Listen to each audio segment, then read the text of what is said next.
You're listening to Real Talk Radio live streaming right here from beautiful Northport, Florida. I have two very special guests in my house from Northport Meals on Wheels. First, want to give a quick shout out to our sponsors. That would be Remax Palm Realty of Venice and Port Charlotte, Lions Title and Trust, located on 2559 Toledo Blade, and also the box organization of Justin and Katie at Hardin Insurance Group. Please check those organizations out and contribute along with supporting Meals on Wheels. So I've got two guests who I'd like to introduce.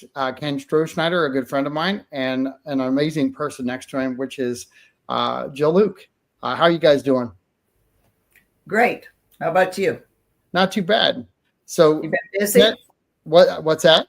Have you been busy? I have been busy. I've got things to do today, and looking forward to hopefully writing a couple offers, and I've got to do some more land searches. So I hope that things will pick up even more so as the year progresses, and hopefully we'll get an interest rate drop. Are the sales going well though, John? I mean, with everything. I would say they're going. It is everybody asks if it's the right time to buy, and usually when the prices dip, if they're talking interest rate hike, things start to fire up a little different. So price points start to kind of rebound and climb. I'm not sure how fast they're going to rebound and climb, but usually there's a dip in the market and we're kind of there. Is this the settling point? We're either there or pretty close. And I think it'll rebound and start to go the other direction. So kind of makes it the right time to buy. But the caveat to that would be the interest rate. But there's programs out there for people who can refi a year or two in and not have to worry about it. So if you qualify, you qualify. It is a good time to buy because you want to buy low and refi later and bring that rate down and lower your payment. So it's all perspective and how you want to look at it and whether you can afford to do it or not. So those are always a factor. But thanks for asking. How's it going at Meals on Wheels? Oh, it is really going strong. We got Ken started actually the last day of last month. So he's not even been here, but 3.5 weeks, something like that. But going gangbusters. Absolutely proud of what's going on here. With Ken, I'm going to let you kind of give an overview of your position and your past so that people understand who you are and kind of what your goals are for Meals on Wheels. Well, I've come from a finance background, had different financial roles for the past 37 years. And originally from Ohio, like John, go Bucks. Got to slip that in there. Hey, I'm from Michigan, So I have that finance background, strong finance background, but also on the other side of that, I've also been involved in charitable organizations. Just recently got my 35-year pin from Lions Club International. So been doing that for a long time. So it was just one of those things where everything sort of came together. I was looking possibly towards making a move into that area. Meals on Wheels had a need for a position like this. Jill and I talked, and it all came together. I see myself more, and Jill can correct me because she's the boss. But it keeps getting thrown more and more stuff. but I kind of see myself as the person that's sort of like the face to the community, going out and giving exposure, giving awareness for what we can do. Actually spoke to a group last night that didn't know that we might be able to help them and help their customers, their clients. So that's a big piece of it, handling the back end and really doing the things that are going to enable our volunteers and the folks in the kitchen and the drivers and the people that go out in the community that are able to help those people. So really, I'm just the person that Does kind it all. of stays in the back and just helps facilitate those people that are really doing the job. They're really the workers that are really taking care of everything. Yeah, the volunteers are the ones that everybody knows because they're the ones that deliver the meals. They're the ones that cook the meal. And though he's not in that kitchen, he's over the staff that does that work and the volunteers that do that work. But yeah, he's in the office trying to raise the money and handle the finances. And as he said, going out into the community to be the face of the organization so they can do what they do. Well, I'm going to step back for a second and let you guys take a minute to talk about the staff that you do have, because the volunteers for organizations like yours, they're more critical than people give them credit for. So can you kind of give an overview of the staff and maybe throw some kudos out to them? Go ahead. Okay. We do have, is it 5 part-time? Yes, now. Five part-time staff, but it goes a lot deeper than that. We have between, and it depends on whether you count the subs or not, but we have about 180 volunteers.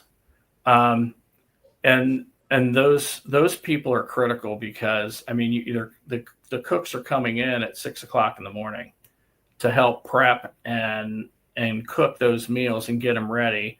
And then, they get them ready, they seal them up and they package them up, and they're split up into the individual routes. And then the drivers come in after that. So that the kitchen coordinator's in charge of the kitchen who kind of puts all that together. Then we have our driver coordinator come in and they split the meals up amongst the routes. And then the drivers come in, they divvy them up, and the drivers go out and deliver the meals to the individuals. I'll add about the routes. There are 9 routes, and we try to keep it no more than 20 per route for delivery. Of course, that fluctuates. People go in a hospital, or they go on vacation, or they go to visit relatives or something. So it fluctuates, but we try not to have any more than 20 deliveries. If it ends up being that full, we add a new route. How do people sign up? Through the phone number. I mean, it's scrolling across the bottom right there, and I appreciate that, John. They just give a call. We have an office of administrative assistant who answers the phone and handles it. She can send the call of somebody who wants a meal to that person who heads that up. Or if it's somebody who wants to volunteer, she also forwards that email to the person that handles that then too. Awesome. So, when you're dealing with all these things, you have a lot of people out there that are caregivers or neighbors. Can they call 941-876-9191 to sign somebody up, or at least see if there's availability for them? Sure, they can. It's also on our website, and you can find it on the Facebook that we have too. So there's a few ways to be able to get, your individual signed up. There's an intake individual, a client coordinator, who reviews the situation that the individual is in. They also look at monetary financial means or not. So there's an intake, but they get their meal within 2 days of that intake. Wow. So that's a pretty quick turnaround when you're going through all the processes and you're dealing with part-time staff and volunteers. Coordinating all those things, you guys have to have a large database. We have a couple of them. How long has Northport Meals on Wheels been around? 50 years. We just came across the Articles of Incorporation. They were in 1972. So actually 53 years now. But back then, John, if you remember, we were not Northport, we were Northport Charlotte. Yep. Was the name of the city. And so that's what it was Northport Charlotte Meals on Wheels, Inc. So there had to be a revision after the name change and stuff. So the incorporation has been revised a couple of times. 1973, I got to believe that it wasn't that many people who lived here back then. No, because it was 20 something thousand when we moved here 25 years ago. And it would have been 27 years before that. Wow. We had to be in that 1,000 to maybe 3,000 people range, and we started Meals on Wheels. So there was a need back then, and now we have. If you remember, if you talk to Joan Morgan or Matthew's family or that, they wanted Northport just to be a retirement area. So probably most of those people who were here back then were, retirement age. So there probably was that need, but they saw it, and it has stayed in place since 1972. Wow. No breaks. It's been there the whole time.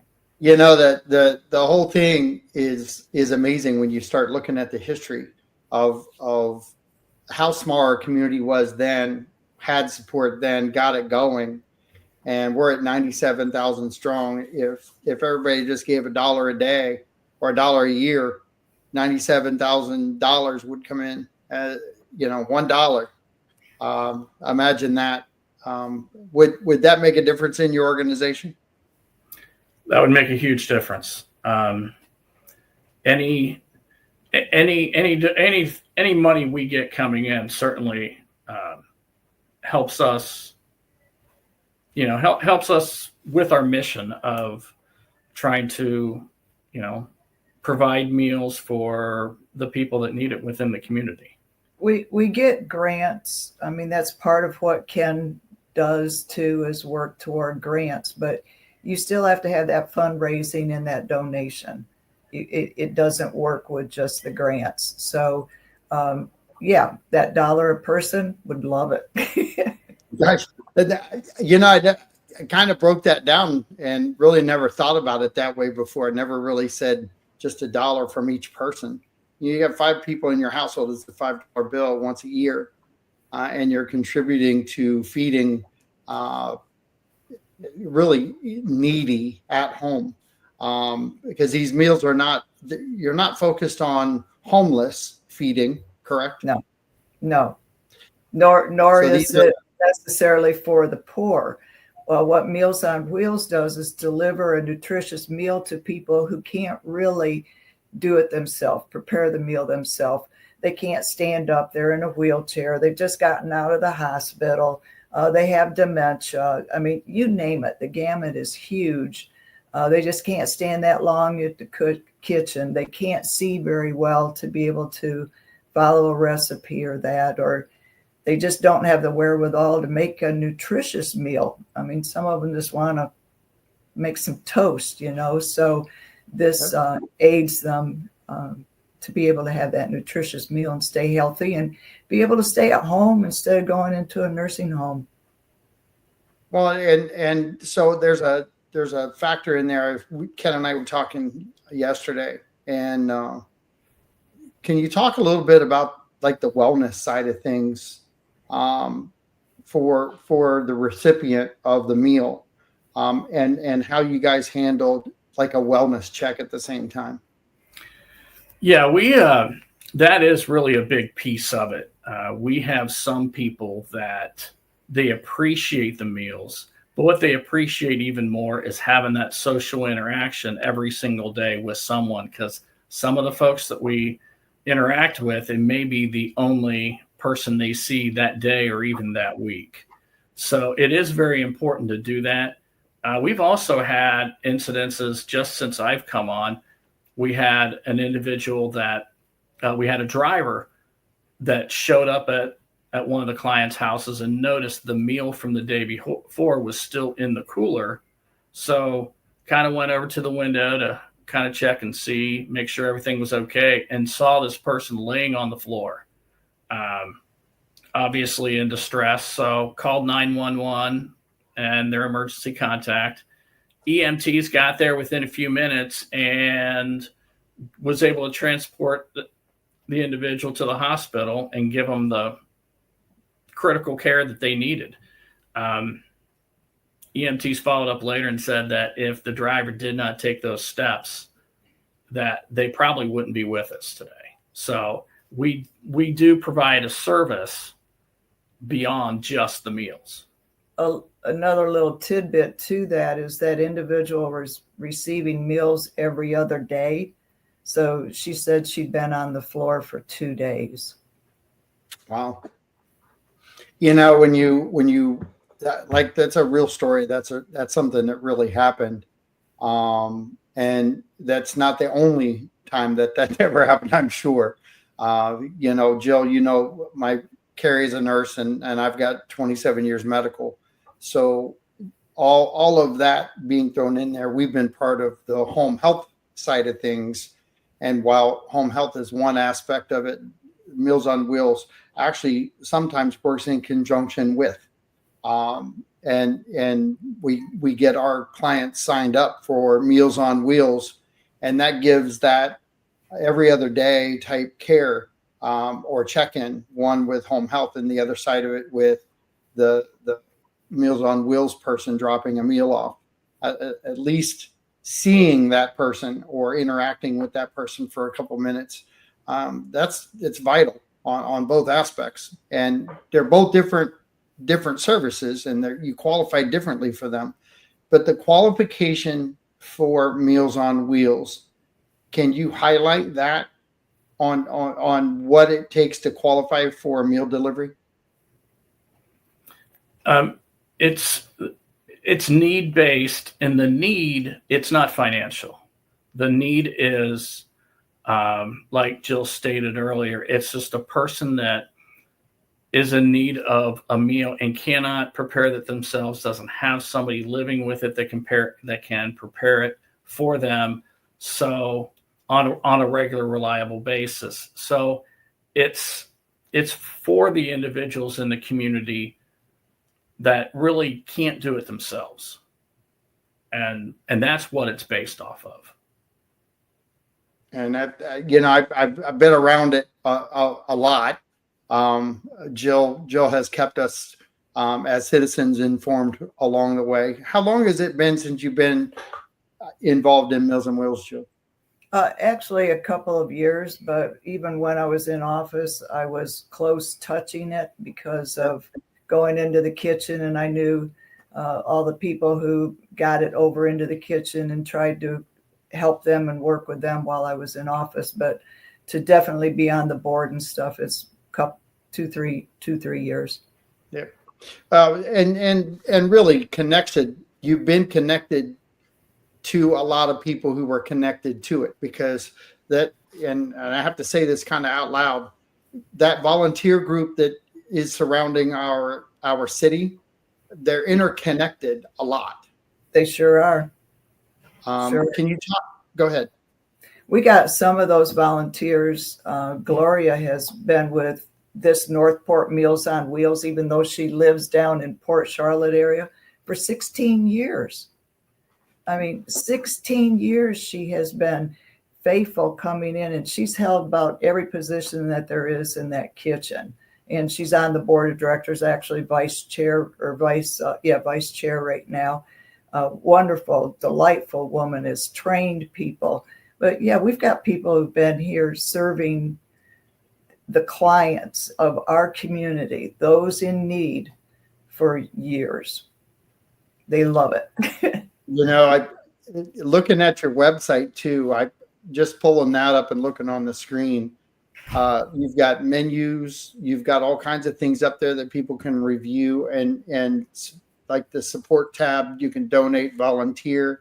Talk about the people who are sitting out in our cities and surrounding communities that think, geez, I've got a couple hours a week. I could donate my time. Is there a spot for them?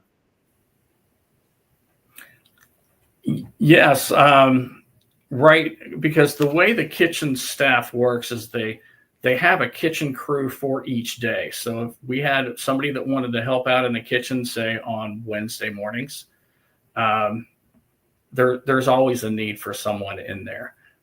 If you don't know about a regular basis, you could come in and train and be a sub. So in case there's somebody that leaves, there is a need right now, I say, for whether it's kitchen or drivers. There's a kind of a need right now because as all the other communities around us, we have snowbirds, and the snowbirds are leaving and going back home. So it does create a void somewhat in the summer for us to pick up that. So there's always a need, whether it's in the kitchen or being drivers. We're always looking for new people to help out. We have the regulars that are assigned a route or assigned a day in the kitchen. But as Ken said, you got the snowbirds, and then you got the people who live here locally that want to go on vacation. So there's always a need for subs to come in and to help out when those regulars are off getting their rest. And so, yeah, subs are awesome. We need subs all the time. Everybody deserves a day off. And when you're volunteering and you say, I need a day off, it's hard to tell someone no. I don't know how you can. I don't either. You're a volunteer. I thought maybe you had a secret there because I've worked in the volunteer realm myself, and but the secret is the sub, John. I mean, because that volunteer, needs their time and schedule. They have appointments and a life too, and that's where those subs are so. They're the secret sauce. They really are, because they're willing to come in on a dime to help out. So I don't want to neglect giving them kudos also, because subs are vitally important. Volunteers are volunteers no matter how they come in the door. Right. I will say, though, that in the short time I've been here, I've been pretty impressed with the fact that if somebody says they're going to be there for the Tuesday route or Tuesday kitchen, they're there. We don't really have to dip into the sub pool as often as I thought you would for a volunteer organization like that. They take it very seriously, and they do a great job. Well, they make a calendar monthly also. The meals are planned for an entire month. So that menu you're seeing on the site, that is for the whole month, and the client needs is able to pick and choose. Maybe they don't like pork chop or something, so they don't have to have a meal that day. So all of that goes on to it too. It's pretty impressive when you look at the website, the ease of use. You've got your supporting cast out there, some major sponsors that are part of, and one that I noticed off the bat was Worksite, who obviously is a integral part of what you guys do too, along with Publix in Sarasota County. You've got Heron Creek Golf and Country Club area there that does that part, and then Venice Golf and Country Club. So these organizations that are out there, that's just a few. But when you look at the organizations that are donating, I'm kind of shocked at the same time, because they're different. They're the golf side of it. I wasn't even aware that they contributed like that. So I'm pretty impressed that a golf and country club would take time out to support something like Meals on Wheels, because it's so vital, and actually probably very vital to a lot of the people within their community. So it's impressive. You want to tell them about Plantation? Yeah, you're right, John. And we were just at Plantation Golf and Country Club there in Venice. And they have, in association with them, they have some members that have put together the Plantation Community Foundation. And we were just at a breakfast last week where they awarded us a grant of $4,500. And there were several other organizations within the community that really focus on serving, whether it's the wellness, whether it's mental health, abuse, counseling, things like that. And it's very interesting to see the breadth and the scope of what they focus on trying to enhance the community with. So they had changed their focus this year, and it's exactly what Ken was saying. They were focusing on South County, and it ranged from Nokomis to Northport and over to Inglewood too, the organizations they supported.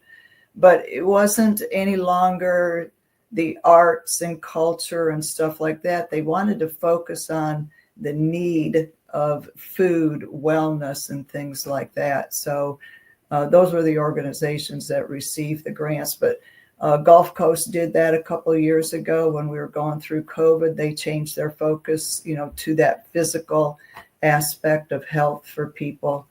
So yeah, we really appreciate those grants and the people who care about their communities. Well, and that connection back out that you were talking about, Ken, where there needed to be more interactive participation from Meals on Wheels. Do you figure that is why you got the grant too, is because you guys were back out there and and I call it the grind, because it's always a grind when you're trying to raise money and trying to keep it at I think more of a professional level on your ask, because people right now they're getting hit a lot of different ways, but you guys have a real need, a real cause, and really I think a real influence within the community of seniors and beyond, because it's just not like you talked about, it's just not a senior base. It's anybody who got in, at age of 45, got in a wreck home by themselves, don't have the capacity to do these things. Meals on Wheels is just not for seniors. It's for the community. Correct. So do you kind of feel like getting out there made a difference? Well, there's grant forms that you have to fill out. And so you have to pitch your story, pitch how you meet the needs of the community. So you have to fill out grant forms in order to, so Ken's going to sharpen up on all of that. Right. And part of it is showing that, the money we're receiving, we're actually using in the manner in which it's meant to be. Correct. And I think one of the appeals of an organization like ours is the grantors, if you will. They may not be in a situation where they need it, but chances are they either know somebody in their family, or somebody they work with, their family. Just about everyone knows someone who could use this service, even if has in the past. Right. Somewhere.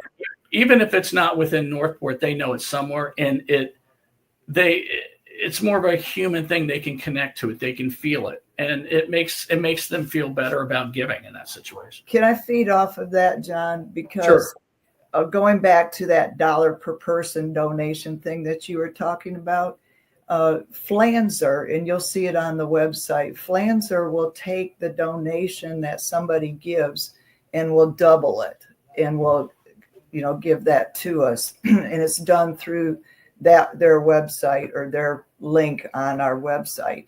I see. So we have people who contribute $10 a month into that because they have used Meals on Wheels in the past, or their parent has used Meals on Wheels in the past. And so they're committed. There's others who they have organizations that they donate to all the time, each month.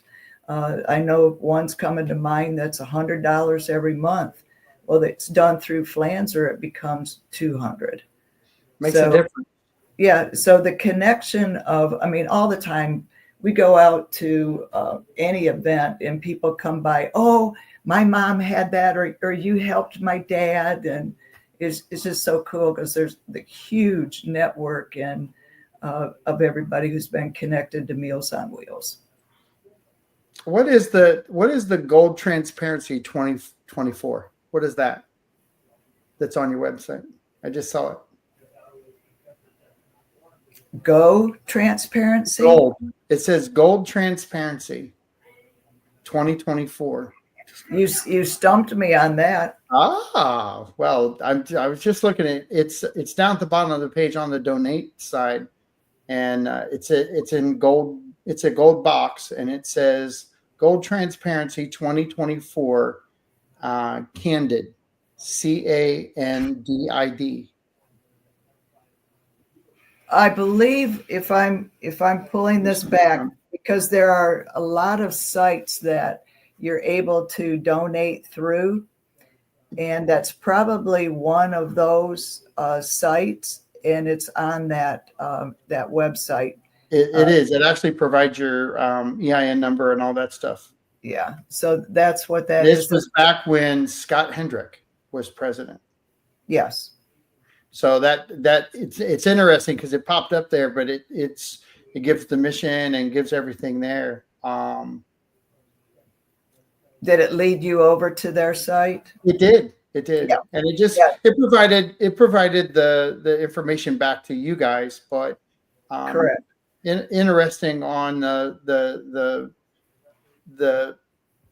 information. Even listen, you can't be aware of everything that's on the website because you're not running the website every day. But the nice thing is there's verification of funds. There's all kinds of things that you guys do. Right. There's the newsletter that you put out to keep everyone in the know. Those things are important back to the community because when you get grants like you did, isn't that part of that newsletter feedback that you give to keep the public on notice? Oh yeah, definitely. I mean, it's there for the client, but it's also there for the community. Well, I had to say, because I looked at the newsletter and I saw where you announced Ken got hired. So I know that it's part of the flow. Yes, so congratulations, Ken, on the new adventure. And thank you. I think you're going to make a huge impact for the organization. And I think Jill feels the same way. And the organization itself, not that it needed a boost, every organization has to have a new direction at some point to get through the systems that are out there now. Jill, do you want? It looks like you want to add something. No, I'm good. All right. So the nice thing is and I say this a lot because the past is the past, the future is bright. As long as you can navigate through everything, and it sounds to me like you guys are trying to do all the navigation to streamline things to make things better. It sounds like the volunteers are 100% on board with that. And the fact that it's still strong and getting stronger since 1972, 73. 72. Yeah, that to me, that makes a huge difference, a huge impact to our community as we continue to grow over 100,000. Because while our base, our average in Northport is right around that 50-year mark of age, there's still a definite need within our community and surrounding areas. Do you guys have, when I deal with CARE, we have another organization in the area of Northport, but CARE, they refer people to other locations. So if you had that, does Venice have a Meals on Wheels? Yes. Englewood, Port Charlotte. So you guys, if somebody were to contact you guys, do you work within the system to get people redirected to the right area? Yes. One of those incidences would be how close Northport and Port Charlotte are right here by 41. And so somebody from Charlotte County might, need some meals. And so they reach out to us. Well, there's like territories. And so you have to make sure you're not infringing on somebody else's territory. So there will be a conversation, between the two Meals on Wheels, and we'll determine, whose route, it would be best for them to be served on. We currently serve 2 people that are in Charlotte County because of that situation. But that's actually smart on both organizations working together because of the time, like the routing. Correct. That it matters because it's 1, time savings on gas. 2, you can get to more people throughout the day if you're all working together to route smartly, and that does matter. Well, it's been over a year, maybe 2 years. Venice was serving the Welland Park area. Well, as you know, that is actually Northport. So we swapped out and put a route going out there to Welland Park, which has been increasing also. As the city grows, Meals on Wheels grows, the amount of deliveries we make grows. And actually, when Scott was president, he was the one who lifted the organization up to be more professional, to make it, because it was all 100% volunteer. And the board were the volunteers that cooked. And so it was kind of mixed in together. But his vision saw it rising above that and setting a board with leadership, apart from the kitchen workers. And then we started a couple years ago paying people so that there was staff. So we're just building, growing but we don't have a waiting list. That was one of the goals that they had when they were at the Methodist church. They were serving all they could out of that little kitchen. And then, they had a waiting list though. So that was their goal, to get in the kitchen where they're at Biscayne Plaza now, was so that they didn't have to have a waiting list for people. I just switched screens on the feed, and you've got a really unique fundraiser that's going to be happening very, very soon. So can we kind of go over this flyer that I've got up on the screen so that people understand that one of the partners out there, or 2 of them, are Bert's Harley Davidson and Twisted Fork, which I always say to people, I know a place that has 2 Berts, 1 location. So you've got Bert King, who owns Harley Davidson, and you've got the other Bert, and I'm going to get in trouble now because he supports our Buckeye group, and both Berts are awesome, but they do a lot of charity give back. And Bert is in charge of Twisted Fork, and Marcus is his brother who helps run the music venue, and they do a phenomenal job, not just for their business, but to give back. How important is it to have business partners like this to do a fundraiser like you guys have coming up? Well, it's vital to be able to have partners like this that are willing to just donate the space for us. And it goes beyond that, but that's the biggest thing, is to have a venue that it's big enough to incorporate what you're doing, but also it's a place where people know. I mean, I know you and I both know that the Twisted Fork gets pretty busy on a Saturday all day long. So for them to be able to be that generous and offer us a space during that time is very important. The event itself. So I'm very fortunate to be part of the Northport leadership class for 24-25. And it's a great class, and anybody that wants to know more about the community, more about the way Northport operates on all facets, whether it's the government, the arts, the healthcare, wellness. I mean, that's the charitable organizations. It's once a month, go out and you visit all these different things, and you really learn a lot about the community. So it's fantastic class, and you can sign up that through the Chamber of Commerce. So I would highly encourage that. But as part of this class, every year the class picks a particular project to benefit an organization within the community.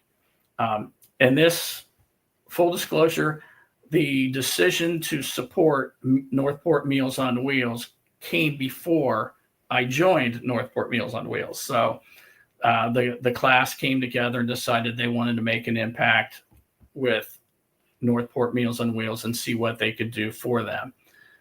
Each class then, they're responsible for fundraising, and typically they have one larger event where they make most of their funds. They raise most of their funds. So this is our class's fundraiser, the Derby Charity Challenge on Saturday, May the 3rd. Just happens to be the day of the Kentucky Derby. It is from 12 to 3 at the Twisted Fork. It is free admission, so you can just come in and join us and have a good time. As says there, you have some live music. We will have a silent auction of a few of the larger donations that we've received. We're going to have, I think we're up to 17 right now, gift baskets. Hopefully have a few more. And that's the kind where you can view the baskets, drop your ticket in, and try to win that. So we'll be selling raffle tickets for that.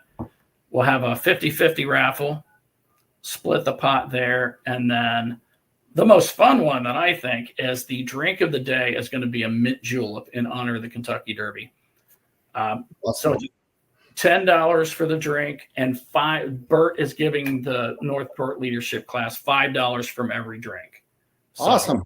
Again, another way he's helping us out. So I have a surprise guest in the house. I just Danny sent the link has to unmute himself. What's up? Hey, Danny, how you doing? I'm good, man. Good to see you guys this morning. Good to see you too. So we were just talking about the fundraiser that's happening, and we kind of just went over all the criteria. But can you talk a little bit about why you're involved in what you're doing?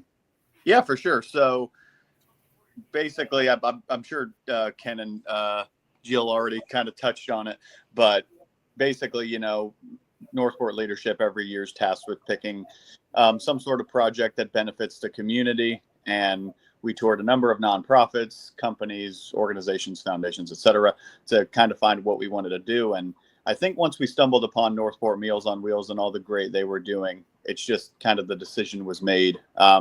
We considered some other things, but I think just when we saw the sort of productivity and necessity of Northport Meals on Wheels, it was quite an easy decision in the end. And the previous executive director then kind of told us what the need was for Northport Meals on Wheels in terms of like an appliance, and we just kept things simple, said let's just raise money for that. And our eggs are kind of all in this Derby challenge basket. So we're really relying on people coming out and supporting our efforts. Obviously, we've done some other things as well, but this is the real headliner main event. So hopefully we could get that money and help out Northport Meals on Wheels with all the phenomenal stuff they do. That's fantastic. And I've got to tell you, Ken, I'll be straight with you. Carrie's flying up to see the granddaughters on the 1st. So she said, I'll go see the granddaughters, but you have to go to the event. I will be on my motorcycle that day. So our mint juleps are going to take a hit then if Carrie's not there. Well, I'm not going to tell you how much money I'm going to save, but I'm going to donate her drink money. Well, there you go. So you'll be in good shape. Here's the thing: you don't have to drink the mint julep to donate $5 per drink that you might have. So if you're planning on going there and having 2 mint juleps and you can't, just give $10. Put it in a basket, do something with it. Be part of the fun, be part of the creativeness of what you guys are trying to do. I've known Danny a long time. We've sat next to each other during a lot of the recordings that are out there. Kind of give an overview of who you are, Danny. So I'm a staff writer for the Daily Sun newspaper, and my beat is city of Northport. Born and raised here, so I know how things work in this city. And yeah, it's a pleasure getting to write about it every day. But because of that, you get to really build a lot of good relationships with, various people, various groups and organizations like Northport Meals on Wheels. And we've done a lot of work with them over the past year and a half or so. So, and even more before good old Danny came around as well. But so that's a little bit about me. You may have seen my bylines out there in the newspaper. This is the face that goes with the name.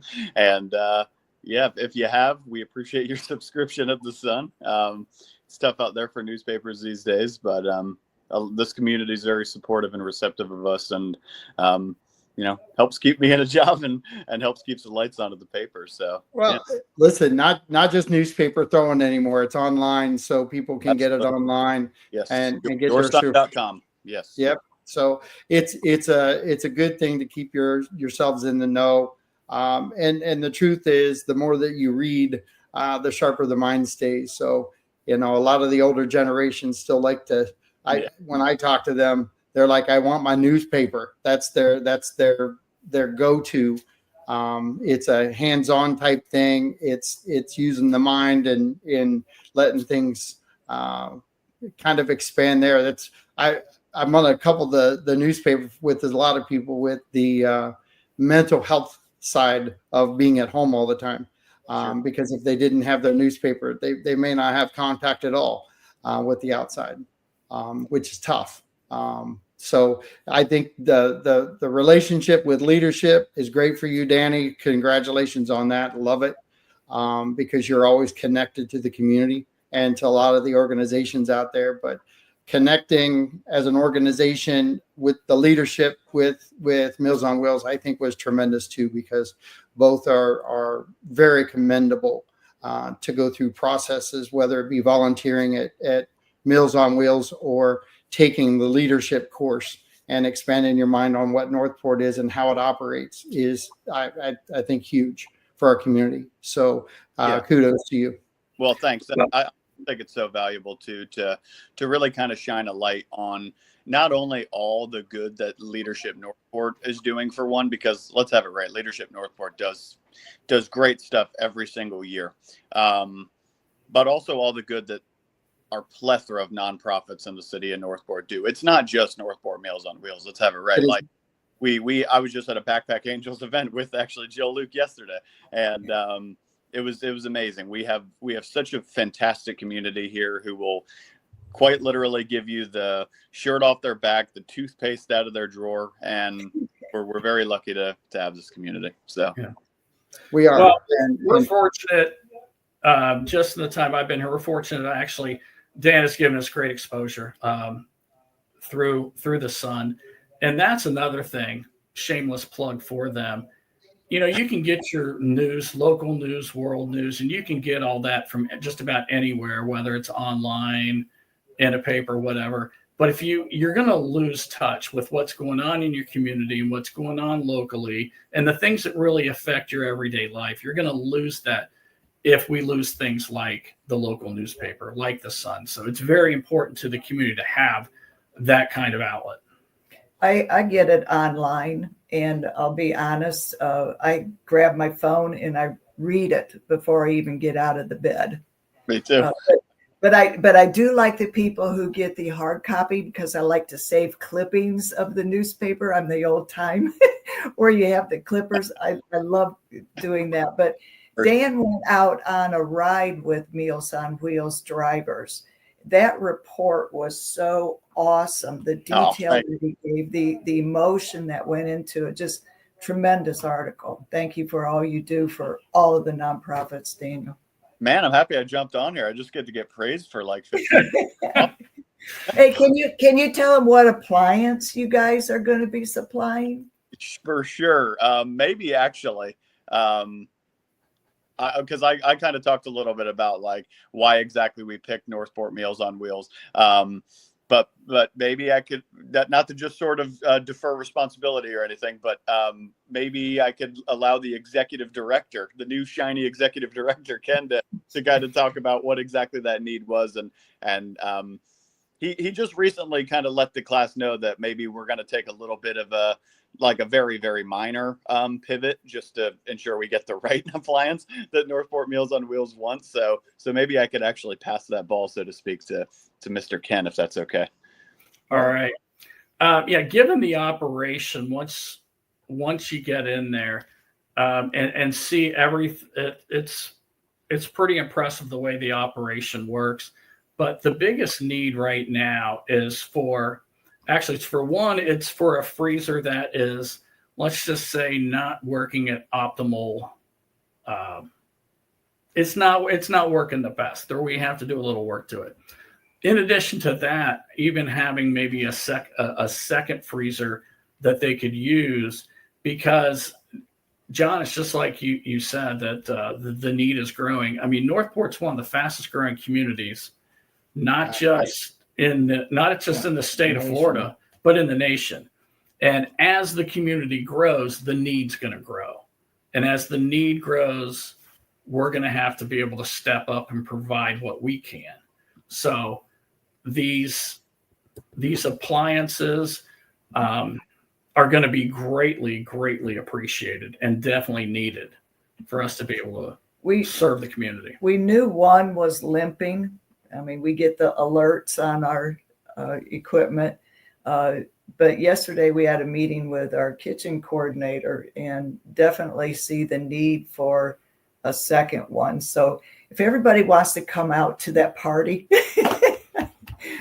it would really help us. Well, where are we getting the equipment from? Do we know? We, as in everyone right here, know, but there is someone within the leadership class that has taken on that task. Sweet. And apparently has a contact that can get us a good deal. Yeah, that's been the coolest thing about this whole leadership experience, is that like there's so many connections that you can make, and yeah, I can't remember what classmate exactly was looking into that, but yeah, there's a lot of work going on behind the scenes to get this over the line, and that's very helpful, having those connections. It's amazing when you put a group of leaders into a leadership class and ask them to learn how to lead, and see the end result. I saw the smile on Jill's face. Leadership starts in this town at a whole different level with a lot of people. And I got to give kudos out to the people who take the leadership class, but I also have to take and give kudos to the people who've never taken the class, who step forward and lead through all kinds of situations. And Danny and Jill and Ken, I know you all agree with that statement, because we all, when you have the passion and the care and the heart for anything that you're volunteering to do, you're making an impact for a lot of people. And so Danny, I give you kudos for what you're doing, because you're a beat writer, but your beat is the city and surrounding areas, and you do a great job, phenomenal job. And I'm going to give you a lot of kudos in that. But to take the leadership course and see the need and do the ride along and do all those things matter, and they make a huge impact for an organization.